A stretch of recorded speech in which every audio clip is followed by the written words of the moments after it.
joining us now to discuss the Bellatrix upgrade and the Ethereum merge, we've got Preston Van Loon. He's an Ethereum protocol developer and co-founder of Prysmatic Labs. Welcome there, Preston. Thanks for joining us. A really exciting time.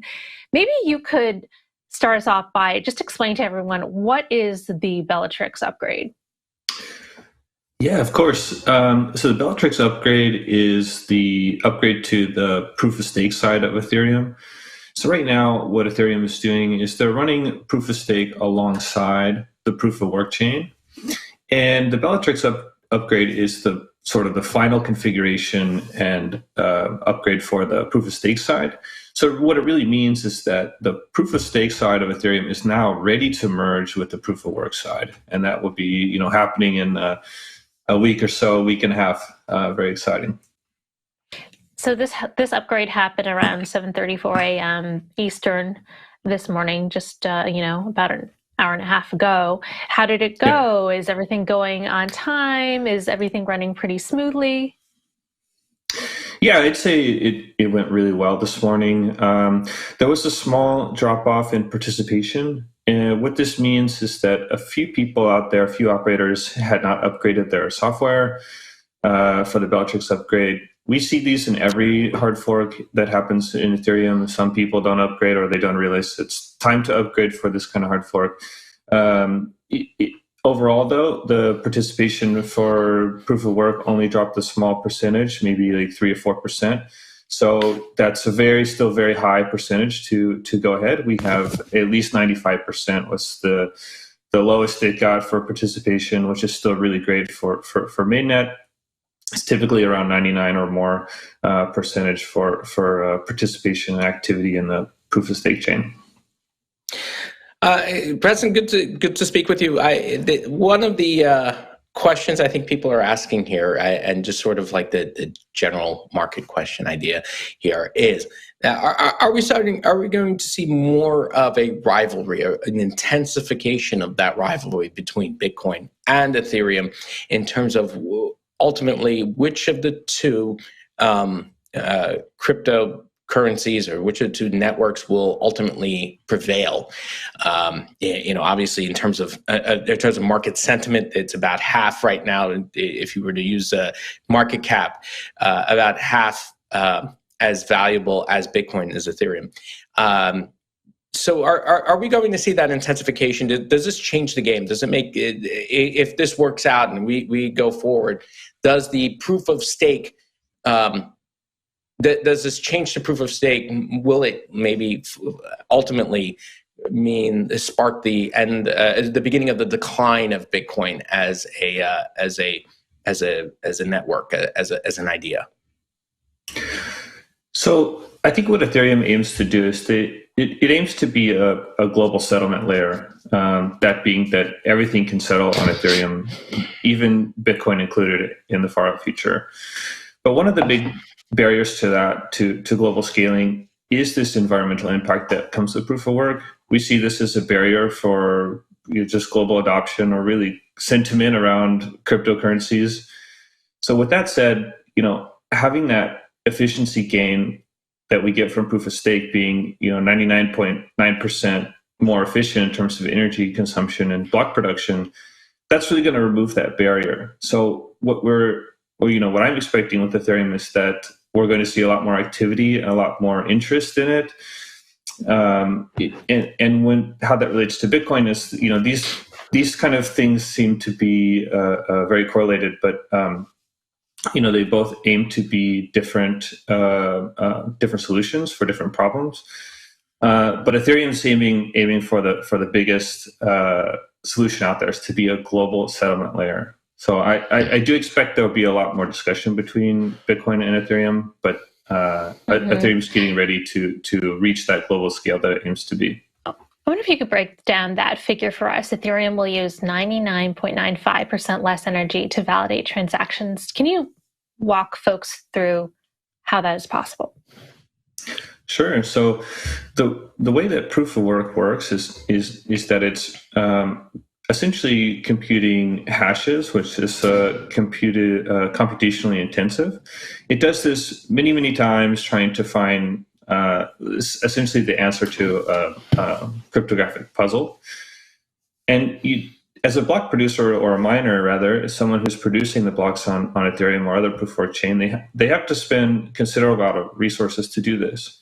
Well, with the switch of proof of stake, you don't have to spend as much computational resources. You simply have something at stake saying I'm behaving in an honest way, rather than relying on this work mechanism. So the cost, to put it into scale, you may have needed an entire data center worth of hardware or several data centers worth of hardware to be able to produce blocks, or you're joining a mining pool. Well, with proof of stake, you can be a block producer and a participant in the consensus of Ethereum with something as small as a laptop or even a Raspberry Pi in some instances. So very cheap consumer grade hardware can run Ethereum and be a producer of blocks, where in proof of work you needed a lot of special hardware. Mm-hmm. I guess the criticism from the Bitcoin community would be, proof of work is superior security because they are using so much energy and consumption. It would be difficult to override the network that way, and that this proof of stake system would essentially be more centralized, and it would benefit economic stakeholders, people who just happen to own a lot more ETH than other folks. So I'm wondering if you could address those kind of concerns and the security of this proof of stake network. Sure, and these are great arguments, right? However, I think that this idea applies both to proof of work and proof of stake. It's the ones who have the most resources are the ones who can control the network.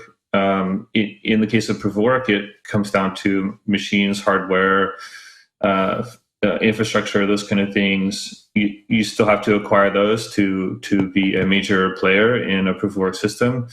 Where in proof of stake, it's similar to, you have to spend a considerable amount of resources to be a major player in that network. So, if that argument is to apply for proof of stake, it also applies to proof of work.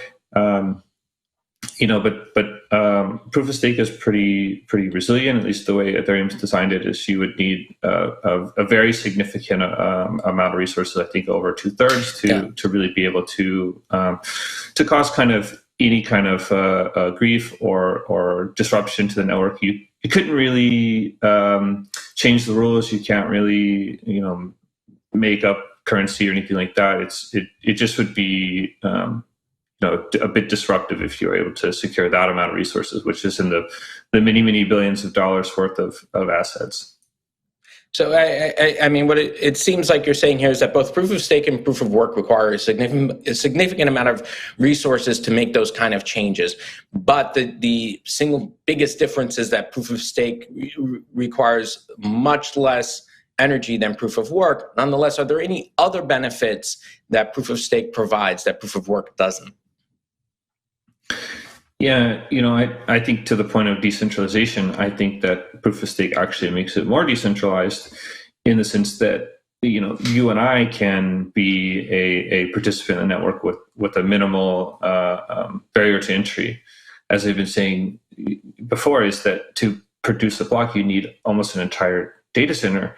To do that, well, in proof of stake, you just need a consumer grade machine like a laptop or a Raspberry Pi, and then the 32 ETH requirement to be a staker. And what that means is that more people can join, more people can be participants. It won't be, simply controlled by 3 organizations or however many control majority hash rate on proof of work systems. So it is more decentralized, I think.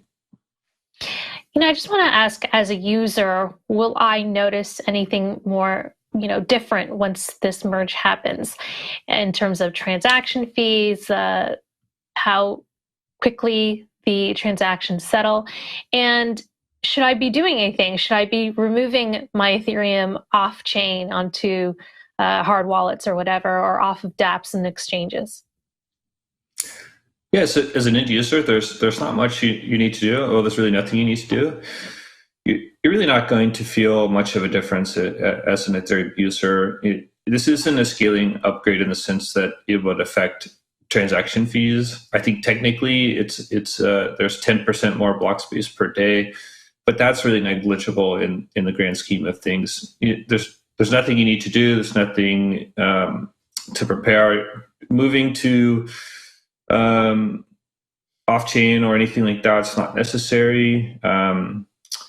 You really just have to wait for the merge, and if you do run your own software, you'll need to upgrade. Now's the time to do that. Everyone has their software out.